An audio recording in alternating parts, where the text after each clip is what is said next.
अस्सलाम वालेकुम वरहमतुल्लाहि वबरकातुहू। एकेडमी ऑफ लीगल स्टडीज़ में आप सबको खुशामदीद। आजकल जो है सो बड़ा ज़ोर चल रहा है एफबीआर के हवाले से, क्योंकि इंस्पेक्टर रेवेन्यू जो एफबीआर की एक पोस्ट है और उसका डिस्क्रिप्टिव टेस्ट जो है सो वो आजकल की तैयारी हो रही है और अनकरीब नवंबर में या अक्टूबर की एंड में उसका जो है सो रिटन एग्ज़ामिनेशन भी होगा। तो इस हवाले से फंक्शंस ऑफ एफबीआर के मामले में मैंने बहुत सारे दोस्तों को देखा है जो बहुत परेशान नज़र आ रहे हैं और वो मुख्तलिफ़ जगहों से एफबीआर के फंक्शंस ढूंढ रहे हैं और अपने सर लिख रहे हैं। तो मैं तमाम दोस्तों को बताना चाहूँगा कि जो एफबीआर एक्ट है 2007 उसमें क्लियर कट बोर्ड के मुतालिक लिखा हुआ है, उसके पावर्स और फंक्शंस के मुतालिक लिखा हुआ है। जैसा कि पहले जब ये क्वेश्चन आएगा तो उसमें आपने सबसे पहले बोर्ड का एफबीआर का आपने लाजमी जो है सो इंट्रोडक्शन देना है कि एफबीआर है क्या, उसकी जो इस्टेब्लिशमेंट है वो कब हुई, उसकी तारीख़ क्या है और वो किस सेक्शन के तहत आजकल जो है सो एफबीआर सीबीआर से एफबीआर बना है। तो ये सामने आप देख सकते हैं, हमारे पास ये चीज़ अवेलेबल है। सेक्शन 4 में powers and functions of board है, जो मैं आपको आज बताऊंगा क्योंकि इंट्रोडक्शन पे पिछली वीडियो पे दे चुका हूँ।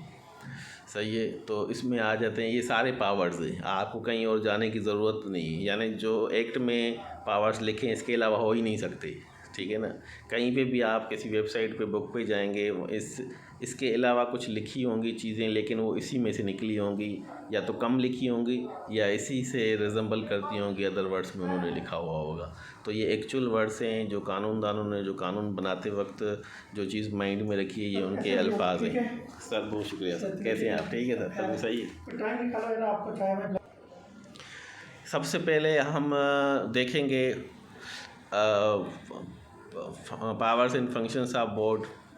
इसमें पहला है to implement the tax administration reforms, B a to promote voluntary tax compliance and to make the board a service oriented organization and to implement comprehensive policies and programs for the education and facilitation of the taxpayer stakeholders and employees in order to develop the board into a modern efficient authority। Basically federal board का काम tax collect करना है, revenue collect करना है government के लिए, और ये कोई पावरफुल इदारा नहीं है, मार धाड़ वाला नहीं है कि बंदे नूं फड़ो चुको सटो थाने च पाओ तो ਜਿਹੜਾ सो फैक्ट्रियां सील कर दो तो ਉਹਦੀ तनख्वाह रोक दो जिन्ना इनकम टैक्स नहीं देता। तो इस तरह नहीं होता, ठीक है ना। टैक्स सिस्टम जो है सो उसको एक जदीद तरीके से लोगों को एजुकेट करके अवेयरनेस दे के, क्योंकि इसी से पूरे मुल्क के मामला चलते हैं, हमारे डिफेंस के, एजुकेशन के, हेल्थ के। तो हमारी कलेक्टिवली ये रिस्पॉन्सिबिलिटी बनती है कि हम उस रिस्पॉन्सिबिलिटी को महसूस करें और उसको खुद जाके वॉलंटियरली टैक्सेस जो है ना पे करें, खुशी से करें, ठीक है ना।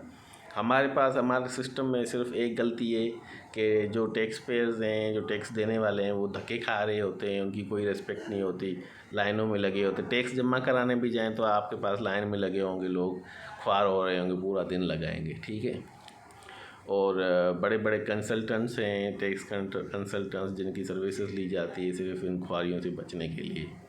फिर जो है सो दूसरे ममालिक में आप उनकी मिसालें ले लें, टैक्स पेयर जहाँ जाता है उसको बड़ी रिस्पेक्ट से देखा जाता है, उसको बड़ा एहतराम दिया जाता है, उसको ड्यू रिस्पेक्ट दी जाती है। जबकि यहाँ पर जो हमारे मुल्क में मामला है, मैं ओपनली कहता हूँ इस मामले में, कि जो टैक्स पेयर्स की पैसे पे तनख्वाह लेते हैं और पलते हैं और तनख्वाहें लेते हैं, काम करते हैं, उनको एम्प्लॉयमेंट मिलती है, टैक्स पेयर के पैसे से उनको तनख्वाह ले रहे होते हैं, वो जो टैक्स पेयर के पैसे पे पलने वाले लोग होते हैं, जिनको गवर्नमेंट सर्वेंट कहा जाता है, वो बजाय जो टैक्स पेयर को फैसिलिटेट करें, उनको इज़्ज़त रेस्पेक्ट ड्यू रिस्पेक्ट दें, उनको जलील कर रहे होते हैं, ठीक है ना। और अक्सर मौक़े में ऐसे हैं जिनका ताल्लुक़ जनरल पब्लिक के साथ है, जनरल पब्लिक को वो ख्वार करते हैं, ऐसा नहीं होना चाहिए। फिर टैक्स पेयर का दिल टूटता है, वो क्या करता है, वो फिर कहता है ऐसे मुल्क पे हम सच्चाई के साथ चल रहे हैं, टैक्स दे रहे हैं और हमें बदले में क्या मिल रहा है। हर इंसान के अंदर वो कितना भी शरीफ नफ्स हो, उसमें एक बदले का एक जो सिस्टम है वो अल्लाह ने दिलो दिमाग में रखा है, कुदरती वो बिल्ट इन है। इसीलिए कानूनन सज़ा और जज़ा का मामला है, ताकि लोग अपनी बदले खुद न लेना शुरू कर दें और अपनी उनको कोई हर्ट करता है तो उसको वो अपने दिल को हौसला और तस्कीन और मुतमईन करने के लिए रियासत जो है ना उनके बिहाफ पे बदला लेगी। ठीक है ना, तो ये कुदरती एक अमल है। चलें आगे बढ़ते हैं। तो adapt modern effective tax administration methods, information technology, ये जो भी हमने डिस्कस किया फैसिलिटेशन के हवाले से उसी से रिलेट करता है ये। ठीक है ना। डी है to improve the productivity through a comprehensive and effective human resource strategy. यानी फैसिलिटेट कौन करेगा? मुलाजमीन, जो FBR के मुलाजमीन हैं, जो स्टेक होल्डर्स हैं, जो उनके साथ काम कर रहे हैं। तो आप ऐसी कॉम्प्रिहेंसिव जो है सो टाइप की ह्यूमन रिसोर्स स्ट्रेटजी बनाएं कि उसका इफ़ेक्ट जो है वो टैक्स पेयर पे पड़े।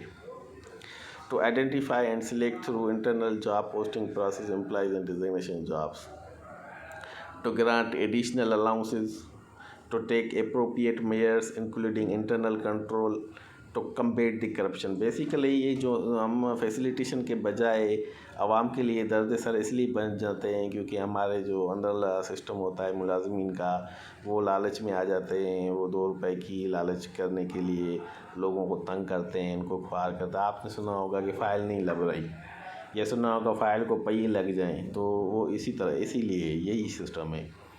तो मुझे लगता है कि FBR में कुछ बेहतरियाँ आ रही हैं। FBR बहुत अच्छा डिपार्टमेंट है, वो काम सही कर रहा है और उसका एक नाम है, मुलाजमीन के अच्छे पैकेजेस हैं, उनको ज़रूरत नहीं है कि बाकी जो दूसरे डिपार्टमेंट है, वापडा हो गया, इसको कराची के इलेक्ट्रिक हो गया, इसमें इंतहा की करप्शन है। आपकी सोच है, ठीक है।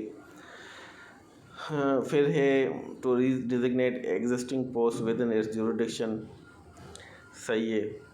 प्रिपेयर जॉब डिस्क्रिप्शन, ये ह्यूमन रिसोर्स वालों का काम है। यानी ये जो पावर्स हम पढ़ेंगे ना, ये बेसिकली जो 11 मेंबर्स हैं FBR के, उनको मुख्तलिफ पोर्टफोलियोज़ दिए हुए हैं। IT वालों को IT का मामला दिया हुआ है, वो IT के सारे मामला A to Z look after करेंगे और उनको सुपरवाइज़ करेंगे और उनको अप टू डेट रखेंगे। ठीक है। ऑडिटिंग वाले हैं या पॉलिसी वाले हैं, रेवेन्यू पॉलिसी, ये कस्टम के एक अलग से मेंबर होते हैं। तो मेंबर्स का आपको मालूम है 3 किस्म के होते हैं। फंक्शनल मेंबर्स होते हैं और अपना दूसरे जो है सो ऑपरेशनल मेंबर्स होते हैं। ठीक है ना। और तीसरे भी एक किस्म के, वो मैं देख के बताऊंगा आपको। उसके बाद आ जाते हैं to establish international obligations pursuant to a treaty resolution or any international commitment. International treaties taxation के हवाले से अब सुना है कि इंटरनेशनल टैक्स भी लगा रहे हैं ममालिक पे, ताकि जो है ना फिर वो मामला जो है, कभी दुनिया में ऐसा सिस्टम आ जाता है, अर्थक्वेक आ जाते हैं, फ्लड्स आ जाते हैं, तो उस टैक्स से फिर उस मुल्क की रिहेबिलिटेशन की जाए। To make regulations, policies, programs, ये भी FBR का पावर है, फंक्शन है। टू एंगेज एनी पर्सन और entity on contract basis to carry out assignments, to regulate and enter into any agreement, contract, understanding with any international organization, to create field formation of board for greater efficiency in the implementation of fiscal laws। fiscal laws जो होते हैं ना, basically ये हमारे income tax ला, sale tax ला, ये सारे इनको fiscal laws कहा जाता है। टैक्स लॉज को फिस्कल लॉज कहा जाता है। और FBR का ये भी काम है कि फील्ड फार्मेशंस, बेसिकली फील्ड ऑफिस को कहा जाता है। तो जहाँ पे ज़रूरत है, काम बढ़ गया है, वहाँ पे फील्ड ऑफिस एक और रख लें। तो setup mechanism and process that facilitate removal of grievances and complaints of the taxpayer. Taxpayer हमारी प्रायोरिटी हुई, FBR की प्रायोरिटी टैक्स पेयर है। मैं समझता हूँ, मैंने जब LLB किया था तो हमें टीचर ने बताया था कि accused is the favourite child of the court. ठीक है ना। तो अक्यूज़्ड हमेशा जो है सो वो फेवरेट चाइल्ड होता है कोर्ट का। कोर्ट की कोशिश होती है कि कोई डाउट्स वगैरह हैं तो इसको सहूलत दी जाए। ठीक है ना, क्योंकि हाँ